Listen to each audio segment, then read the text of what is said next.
মাঝে মাঝে মনে হয় কিসের আনন্দ, কিসের এত হাসি উল্লাস। মাঝে মাঝে মনে হয় কিসের আনন্দ, কিসের এত হাসি উল্লাস। একদিন মরতে হবে, হতেই হবে লাশ। মাঝে মাঝে মনে হয় কিসের আনন্দ, কিসের এত হাসি উল্লাস। আলহামদুলিল্লাহ, হযরত আবু বকর সিদ্দিক রাদিয়াল্লাহু আনহু হাফিজিয়া মাদ্রাসা ও এতিমখানার উন্নয়ন কল্পে তাফসীরুল কুরআন মাহফিলের সম্মানিত সভাপতি, অতিথি, মঞ্চে উপবিষ্ট উলামায়ে কেরাম, সামনে বসা ইসলাম প্রিয় তৌহিদি জনতা, পর্দার আড়ালের মা ও বোনেরা, আলহামদুলিল্লাহ, আল্লাহ পাকের অশেষ মেহেরবানিতে আমরা জান্নাতের বাগানে বসতে পেরেছি। আল্লাহ তাআলা সুযোগ করে দিয়েছেন, আলহামদুলিল্লাহ। অগণিত দরুদ ও সালাম পরিচিত হোক মানবতার মুক্তির দূত সাইয়্যিদুল মুরসালিন রাহমাতাল লিল আলামিন, সকলেই বলি সাল্লাল্লাহু আলাইহি ওয়াসাল্লাম।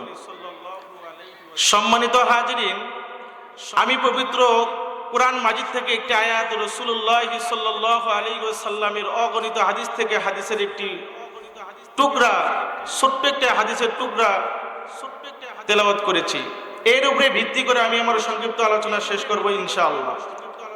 সম্মানিত হাজিরিন, আজকের এই জায়গাটা জান্নাতের বাগান রাসূলুল্লাহ সাল্লাল্লাহু আলাইহি ওয়াসাল্লামের হাদিস দ্বারা প্রমাণিত। রাসূলুল্লাহ বলেন, যে জায়গায় আল কোরআনের এবং হাদিসের আলোচনা করা হয় সেই জায়গাটা জান্নাতের বাগান হয়ে যায়। ফেরেশতারা সেই জায়গাটাকে বিষ্টন করে নেয়, ঘিরে নেওয়ার কারণে এই ফেরেশতারা আল্লাহ পাক রব্বুল আলামিনের কাছে ফিরে গিয়ে তারা বলে, জান্নাতের বাগানে যে আপনার বান্দা যারা বসে আছে তাদেরকে আপনি মাফ করে দিয়ে দিন। আল্লাহ পাক বলেন, তারা যদি খাঁটি দিলে তওবা করে যেতে পারে, আমি আল্লাহ তাদেরকে মাফ করে দিয়ে দেব। সম্মানিত হাজিরিন, আল্লাহ পাক রব্বুল আলামিন যে কোরআনের মজমায় আমাদেরকে আসার তৌফিক দান করেছেন, এমন একটি দামি মজমা, যে মজমা আল্লাহ পাক রব্বুল আলামিন আমাদেরকে আসার সুযোগ করে দিয়েছেন। এই কোরআনের কারণে এই মজমাটায় জান্নাতের বাগান হয়েছে। কারণ আল্লাহ পাক রব্বুল আলামিন আমাদেরকে শেষ নবীর উম্মত করে প্রেরণ করেছেন। আল্লাহ পাক রব্বুল আলামিন দুনিয়াতে যত পয়গম্বর দুনিয়াতে পাঠাইছেন, সমস্ত পয়গম্বরদের ভিতরে উত্তম হলো মুহাম্মদ রাসূলুল্লাহ। আর সমস্ত পয়গম্বরদেরকে যত ওজিফা মুজিজা দিয়েছেন, তার চাইতে মুহাম্মদ রাসূলুল্লাহকে যে আল কোরআন মুজিজা দিয়েছেন, সমস্ত মুজিজা চাইতে এই আল কোরআন হলো উত্তম মুজিজা। সুবহানাল্লাহ। আল্লাহ রাসূল সাল্লাল্লাহু আলাইহি ওয়াসাল্লাম বলেছেন, কোরআন এমন একটি কিতাব যেটা শুধু কিতাবুল্লাহ নয়, এটা হলো আল্লাহর কালামুল্লাহ। আল্লাহ পাক যুগে যুগে যত নবী রাসূলকে কিতাব দিয়েছিলেন, সমস্ত কিতাবগুলো ছিল কিতাবুল্লাহ, মানে আল্লাহর কিতাব, কিন্তু কালামুল্লাহ বলা হয়নি সেগুলাকে। কিন্তু এই কোরআন যখন মুহাম্মদ রাসূলুল্লাহকে দিলেন, তখন বললেন, বন্ধু, এইটা শুধু কিতাবুল্লাহ নয়, এইটা আমার কালামুল্লাহ। মানে কিতাবুল্লাহ মানে আমার কিতাব, কালামুল্লাহ মানে আমার কথা। যেরকম কালামুন নাস মানে মানুষের কথা, কালামুল মালাইকা মানে ফেরেশতাদের কথা, কালামুল জিন্না মানে জিনদের কথা, আর কালামুল্লাহ মানে আল্লাহর কথা। আল্লাহর কথা কথা বাহিরের জিনিস নয়, কথা হয় ভেতরের জিনিস। তা আল্লাহর ভেতরের কথা এই কোরআন আল্লাহ পাক রব্বুল আলামিন জিব্রাইলকে দেওয়ার কারণে জিব্রাইল সমস্ত ফেরেশতাদের সর্দার হয়েছেন, সম্মানিত হয়েছেন। জিব্রাইলের মাধ্যমে আমার নবীর কাছে আসার কারণে, ওহী দেওয়ার কারণে আমার নবী আল্লাহ পাক রব্বুল আলামিন সমস্ত পৃথিবীর ভিতর, মাখলুকের ভিতর আল্লাহ তাআলা উত্তম বানাইয়া দিয়েছেন, বানাইছেন।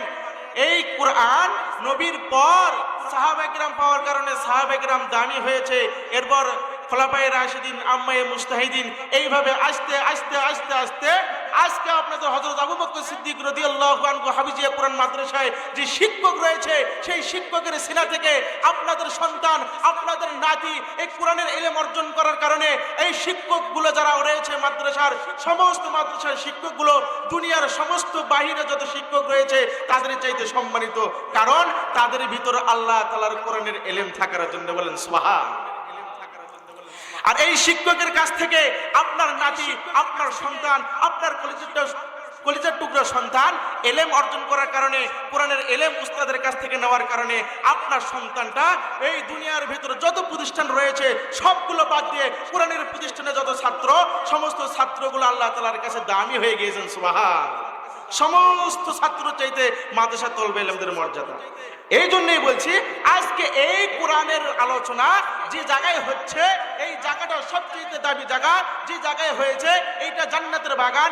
এই জায়গায় যে দান করবে সে উত্তম দানকারী, এই জায়গায় যে শ্রম দিবে সে উত্তম শ্রমকারী। এই জায়গাটা জান্নাতের বাগান যারা সাজাইছে, কোরআনের খিদমত করেছে, তারা পৃথিবীর ভিতর উত্তম মানুষ হয়েছে। সুবহান। আমি রাসূলুল্লাহর একটি হাদিস তেলাওয়াত করেছি, কোরআনের এত মর্যাদা। রাসূলুল্লাহ বলেন, কেউ যদি ইলম অর্জন করার জন্য ঘর থেকে বের হয়ে যায়, আল্লাহ পাক রব্বুল আলামিন তার পেছনের গুনাহগুলো মাফ করে দিয়ে দেয়। রাস্তার মাঝখানে মারা গেলে আল্লাহ তাকে জান্নাত দিয়ে দিবেন।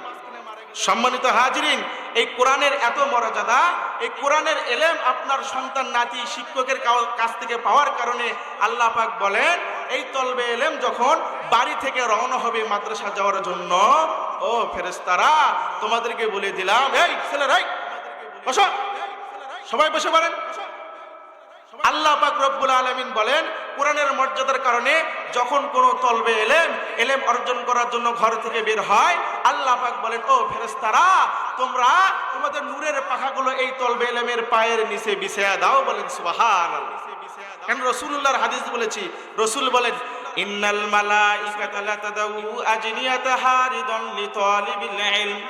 যখন কোনো তলবে ইলম, যখন কোনো মাদ্রাসার ছাত্র ইলম অর্জন করার জন্য ঘর থেকে বের হয়, আল্লাহ পাক রব্বুল আলামিন বলেন, ফেরেশতারা তোমরা কোরআনের মর্যাদার কারণে এই ছোট ছোট তলবে ইলমদের পায়ের নিচে তোমাদের নূরের পাখাগুলো বিছায়া দাও। ও মুসলমান, আমি আপনাদেরকে বলতে চাই, একটি ঘটনা আপনাদেরকে শোনায়া দেই। হুজ্জাতুল ইসলাম ইমাম গাজালি রহমতুল্লাহি আলাইহি একজন আল্লাহর ওলি, বড় আলেম। এই ইমাম গাজালি রহমতুল্লাহি আলাইহি যখন আপনাদের মাদ্রাসার ছাত্রদের মতন ছোট ছিল, এই ইমাম গাজালি রহমতুল্লাহি আলাইহি নিয়মিত মাদ্রাসায় আসতেন, 1 নম্বর ছাত্র ছিলেন। হঠাৎ একদিন লেট হয়ে গেল। লেট হওয়ার কারণে উস্তাদ বলো, গাজালি তোমার লেট হয় কেন, দেরি হয় কেন? আর দেরি করবা না। দ্বিতীয় দিনও দেরি হয়ে গেল। তৃতীয় দিন যখন দেরি হয়, উস্তাদ বলে, গাজালি আর যদি তোমাদের দেরি হয়, তোমার যদি দেরি হয় তোমাকে প্রহার করা হবে, তোমাকে আঘাত করা হবে, আর যেন তোমার দেরি না হয়। ইমাম গাজালি বলেন, হুজুর আমার আর দেরি হবে না। এবার ইমাম গাজালি পরের দিন সকালে ফজরের নামাজ পড়ে রওনা হয়েছেন মাদ্রাসায় যাওয়ার জন্য। এবারও আসতে ইমাম গাজালির লেট হয়ে যায়। হুজুর বলেন, গাজালি তোমাকে বললাম তোমার দেরি হলে তোমাকে প্রহার করা হবে, তুমি মাদ্রাসায় ঢুকতে পারবা না, বাইরে দাঁড়ায়া থাকো। এবার গাজালি চোখ থেকে পানি পড়ে আর বলেন, হুজুর আমার কিছু কথা শোনেন, তারপরে আমাকে প্রহার করেন, বলো তোমার কি কথা। এবার গাজালি রহমতুল্লাহি আলাইহি বলেন, হুজুর আমি যখন বাড়ি থেকে রওনা হই মাদ্রাসা যাওয়ার জন্য, আমি যে পথ দিয়ে মাদ্রাসায় যাব, তাকায়া থেকে দেখি আমার পুরো পথ চলা রাস্তাটা এক শ্রেণীর পাখি তাদের ডানাগুলো বিছায়া দিয়ে রেখেছেন। হুজুর আমি এই জন্যই আস্তে আস্তে করে হেঁটে হেঁটে আসি, যেন পাখির ডানাগুলো ভেঙে না যায়। এবার উস্তাদের স্মরণ হয়েছে, এ বাবা আমরা দীর্ঘদিন ধরে মাদ্রাসায় পড়াই, শুনেছি তলবে ইলমের পায়ের নিচে রহমতের ফেরেশতারা নূরের পাখা বিছায়া দেয়, কিন্তু কোনোদিন দেখি নাই। এ গাজালি আল্লাহ পাক রব্বুল আলামিন তোকে কবুল করে নিয়েছে। এ গাজালি আয় আয় আয় আয় রে বাবা, আমার বুকে আয়। এই গাজালিকে ওই শিক্ষক বুকে চুমো খেয়ে আদর করে বললেন, এ গাজালি আল্লাহ পাক রব্বুল আলামিন তোকে যুগ শ্রেষ্ঠ আলেম বানায়া দিবে। সেই জন্য ইমাম গাজালি হুজ্জতুল ইসলাম হয়েছে, তার কথা দলিল হয়েছে, অনেক বড় আলেম হয়েছে। আপনি আমি ভাবছি আপনার মাদ্রাসার ছাত্রগুলা কেমন করে যেন হেলে দুলে চলে যায়, পায়ের জুতাগুলো ময়লা, কাপড়ের জামাগুলো ময়লা, মাথার চুলগুলো এলোমেলো, টুপিতে ময়লা, টুপিতে তিলা। ভাবছেন কি আর হবে মাদ্রাসায় পড়ে? না মুসলমান, আপনি সম্মান দিলেই কি আর না দিলেই কি, এই তলবে এলেমের সম্মান তো দিয়েছে আল্লাহ এবং আল্লাহ রসুল। কথা বলেন ঠিক কিনা? তা আপনার থেকে যাই মনে হোক না কেন, এই তলবে এলেমের দাম আছে কি নাই বলেন? আছে কি নাই বলেন? তাই মাদ্রাসায় ছাত্র দিবেন তো ইনশাল্লাহ, ছাত্র দেবেন, হাফেজ বানাবেন। একজন হাফেজের কি পরিমাণ দাম, শুধু এতটুকু বলে আমি আমার কথা ইতি টানবো ইনশাআল্লাহ। আপনি যদি আপনার সন্তানকে মাদ্রাসায় ভর্তি করে দেওয়ার পর দুনিয়া থেকে বিদায় নিয়ে যান, এই সন্তানের কারণে আল্লাহ তাআলা আপনাকে মাফ করে দিয়ে দেন। মুসা পয়গম্বরের ঘটনা রয়েছে, এরপরেও অনেক ঘটনা রয়েছে। একটা উদাহরণ দিয়ে আমি আপনাদেরকে শোনাই। মুসলমান গভীর মনোযোগ দিয়ে কথাটা শ্রবণ করুন। বিশ্ববিখ্যাত একজন আল্লাহর ওলি, যার নাম মাতরাব ইবনে সুকায়ের রাহমাতুল্লাহি আলাইহি, একজন মাফের আল্লাহর ওলি এবং বড় আলেম। তিনি বলেন, আমি এশার নামাজ পড়ে যখন ঘুমিয়ে গেলাম, স্বপ্ন যুগে আমি তাকায়া থেকে দেখি আমি একটা গোরস্থানের কাছে চলে গিয়েছি। এই আল্লাহর ওলি বলেন, আমি স্বপ্নে যুগে তাকায়া থেকে দেখি আমি এক গোরস্থানে উপস্থিত হয়েছি, কিন্তু আশ্চর্য বিষয় হলো তাকায়া থেকে দেখলাম সমস্ত গোরে, সমস্ত কবরে যতগুলো মুর্দা ছিল, সমস্ত মুর্দাগুলো পাগলের মতন কি যেন তারা মাটিতে পুরাইতেছে। যেরকম আমাদের যদি টাকা হারিয়ে যায় রে মুমিন, আপনার আমার টাকা যদি হারিয়ে যায়, মহামূল্যবান জিনিস যদি হারিয়ে যায়, আমরা খুঁজে কিনা বলেন? মাতরাব ইবনে সুকায়ের রাহমাতুল্লাহি আলাইহি বলেন, আমি তাকায়া থেকে দেখি কবরবাসীরা পাগলের মতন কি যেন তারা খুঁজতেছে। আমি জিজ্ঞাসা করলাম, তোমরা কি খুঁজো? কেউ কথা বলে না। আমি অল্প একটু পরে তাকায়া থেকে দেখি ওই কবরস্থানে একজন ব্যক্তিকে দেখা যায় আমার মতন চেয়ারে বসে বসে তাদের পুরানো দৃশ্যগুলো দেখছে। সুবহানাল্লাহ বলেন। আমি ওই চেয়ারের কাছে, ব্যক্তির কাছে গেলাম যে চেয়ারে বসা আছে। বললাম, হুজুর আপনি কে? বলে, চেয়ারে বসা আছেন। বলে, আমি হলাম এই কবর বাসিন্দার একজন মুর্দা। বলে, এরা কারা? বলছে, তারা এই রকম নেকি খুঁজতেছে।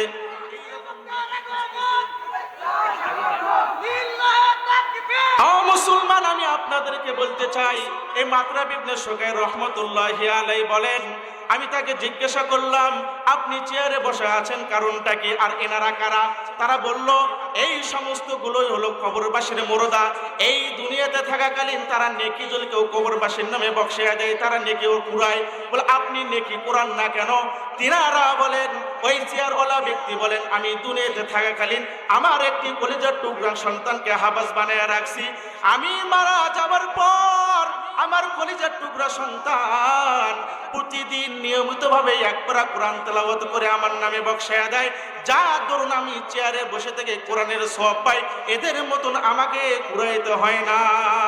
ও মুসলমান, আমি আপনাদেরকে বলতে চাই, আপনারা যদি আপনার সন্তানকে হাফেজ বানাইতে পারেন, আলেম বানাইতে পারেন, আপনিও মারা গেলে আপনিও চেয়ারে বসে থেকে নেকি অর্জন করবেন।